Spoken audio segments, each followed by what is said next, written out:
എന്ന് പറഞ്ഞവരെ ഇന്നത്തെ സുവിശേഷത്തിൽ നമ്മൾ വിശുദ്ധ കുർബാനയെ കുറിച്ചുള്ള ഈശോയുടെ പ്രബോധനമാണ് വായിച്ചു കേട്ടത്. ഇവിടെ പറയുകയാണ്, നിങ്ങളുടെ പിതാക്കന്മാർ മരുഭൂമിയിൽ വെച്ച് മന്ന ഭക്ഷിച്ചുവെങ്കിലും അവർ മരിച്ചു. പക്ഷെ ഈ അപ്പം ഭക്ഷിക്കുന്നവൻ, ഞാനാകുന്ന അപ്പം ഭക്ഷിക്കുന്നവൻ മരിക്കുകയില്ല.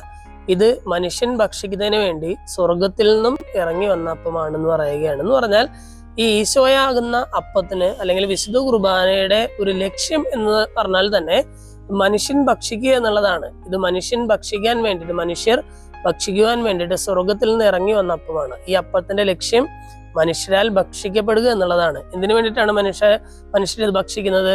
ഇവിടെ പറയുകയാണ്, ഇത് ഭക്ഷിക്കുന്നവർക്ക് നിത്യജീവനുണ്ട്, ഇത് ഭക്ഷിക്കാത്തവർക്ക് നിത്യജീവൻ ഇല്ല. നമ്മൾ പലപ്പോഴും വിശുദ്ധ കുർബാനയിൽ സംബന്ധിക്കുമ്പോൾ ചിലരെങ്കിലും വിശുദ്ധ കുർബാന സ്വീകരിക്കാതെ നിൽക്കുന്നത് നമ്മൾ കണ്ടിട്ടുണ്ടായിരിക്കും. എന്തുകൊണ്ടാണ് വിശുദ്ധ കുർബാന സ്വീകരിക്കാതെ നിൽക്കുന്നത്? അവർക്ക് തന്നെ അറിയാം, ഞാനിത് സ്വീകരിക്കാനായിട്ട് ഞാൻ അയോഗ്യനാണ്, ചെറുതോ വലുതോ ആയിട്ടുള്ള പാപങ്ങൾ എൻ്റെ ഉള്ളിലുണ്ട്. അതുകൊണ്ട് അവർ ഭക്തിപൂർവ്വം അവർ മാറി നിൽക്കുന്നതാണ്. വിശുദ്ധ കുർബാന സ്വീകരിക്കുന്നതിൽ നിന്നും അവർ മാറി നിൽക്കുകയാണ്, എനിക്ക് സ്വീകരിക്കാനുള്ള യോഗ്യതയില്ല എന്ന് പറഞ്ഞിട്ട്. പക്ഷേ ഇന്നത്തെ സുവിശേഷത്തിൽ യേശു നമ്മളോട് പറയുകയാണ്, വിശുദ്ധ കുർബാനയാകുന്ന അപ്പം അല്ലെങ്കിൽ ഈശോ തന്നെ സ്വർഗത്തിൽ നിന്ന് ഇറങ്ങി വന്നത് എന്തിനു വേണ്ടിയിട്ടാണ്? മനുഷ്യർ ഭക്ഷിക്കുവാൻ വേണ്ടിയിട്ടാണ്. നമ്മൾ എന്ത് ചെയ്യണം?